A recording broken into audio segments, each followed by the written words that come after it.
kind of wild stuff here. Kind of not, but kind of wild stuff. So Tennessee has got a preseason win total of 9.5. This is why betting odds are so fascinating. Georgia has a preseason win total of 10.5, tied for the highest in all of college football. Tennessee has pretty good odds to make the playoff, not as short as Georgia's odds, of course, because Georgia is a heavy favorite to make the playoff. And down in Athens this year, Tennessee is going to get a chance at redemption after getting blasted off the face of the earth a little bit a year ago. And on November 16th, they will travel to Georgia Stadium, and they will be a 16.5-point underdog. 16.5. Now, that caught my eye.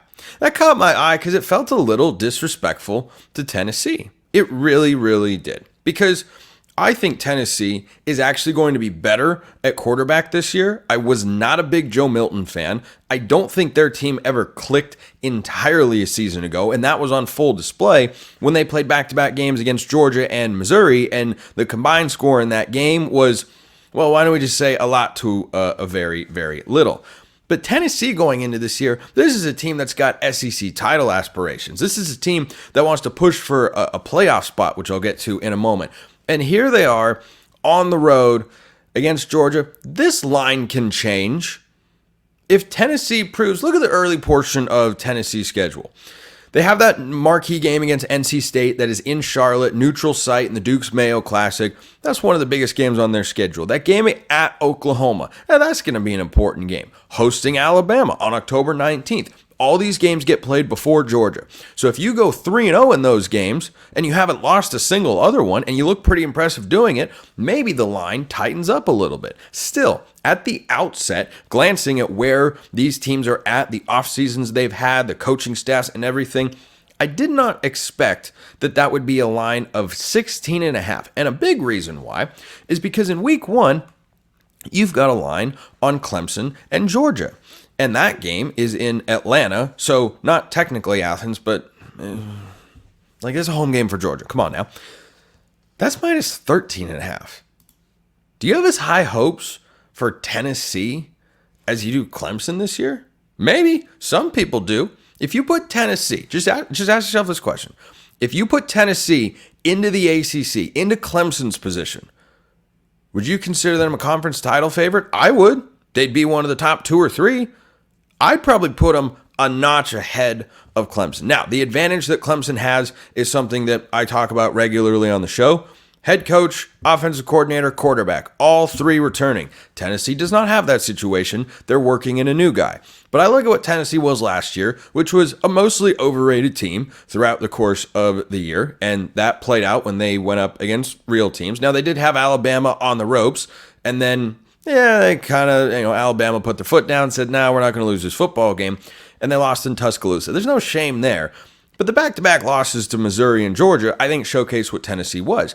But that does not mean that's what Tennessee is. What Tennessee can be with Nico Iamaleava at quarterback, I think is better than what they were with Joe Milton at quarterback a season ago. And we're going to learn very early on. I talked about them last week on the show. If you missed it, I'll summarize in brief. That NC State game is one you got to keep your eye on. Tennessee's about a 4.5-point favorite there, according to our friends at FanDuel. And then their first SEC game at Oklahoma. If the Volunteers walk away from those 2 games with a pair of wins, and your young freshman quarterback has proven he can do it on the road, Georgia's a different test. Georgia is a different beast.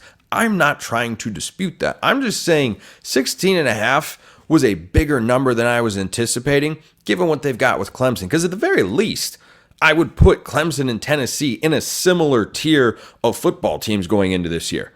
They can beat double-digit win teams. Are they going to win a national championship? No, probably not. Probably not. Could they make the playoff? Yeah, sure. Could they win a game? Maybe. Depends on the matchup.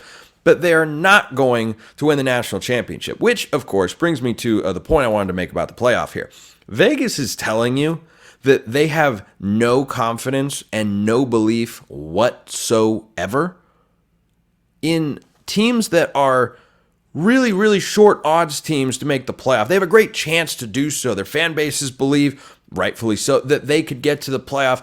And yet Vegas is telling you, yeah, these teams aren't even close to the teams at the top.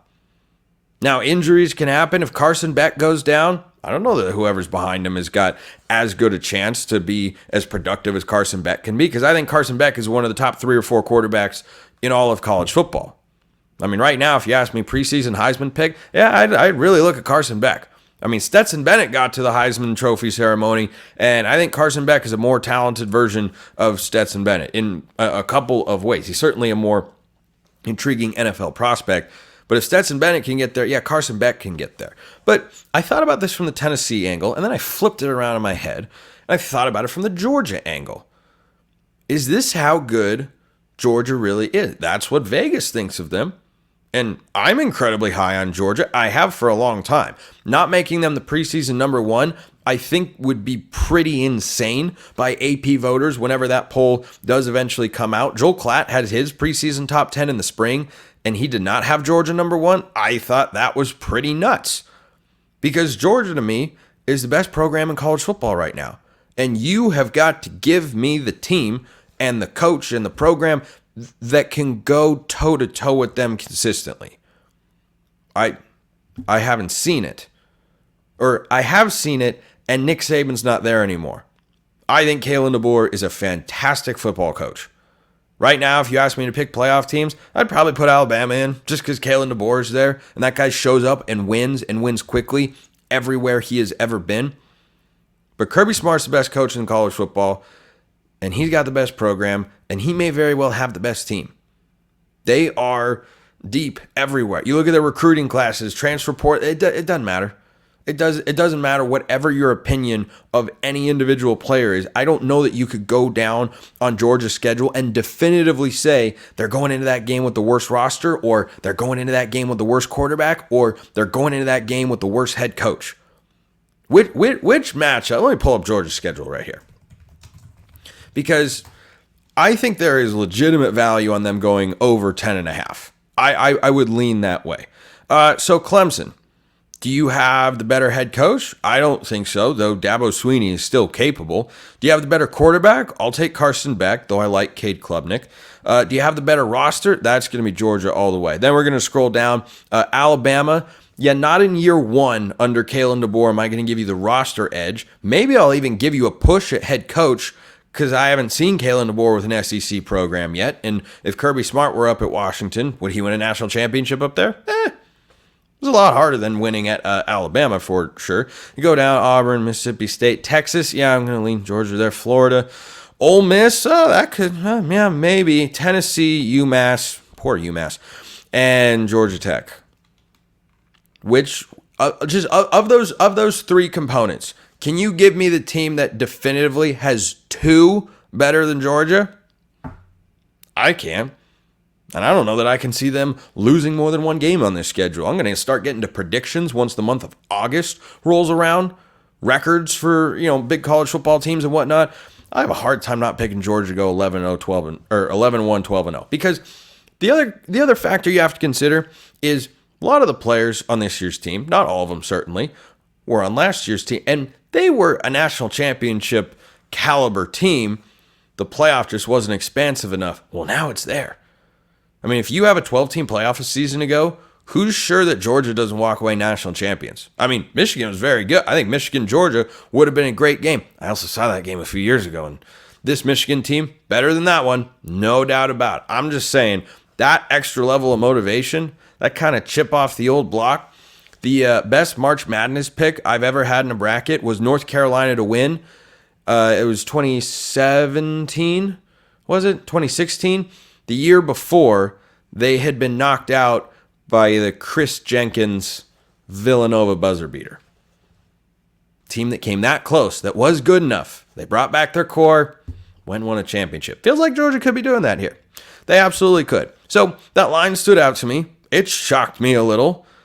And then I looked at last year's game and thought about Georgia, and I said, well, maybe Georgia just is that good. But my opposition to the 12-team playoff is rooted in this very discrepancy. You have a playoff caliber team, on paper, in Tennessee, and you have a real national title contender, and you have a 16.5 point spread. What are we doing given 10? I'm not even going to go into it. I'm going to end on that somewhat salty note.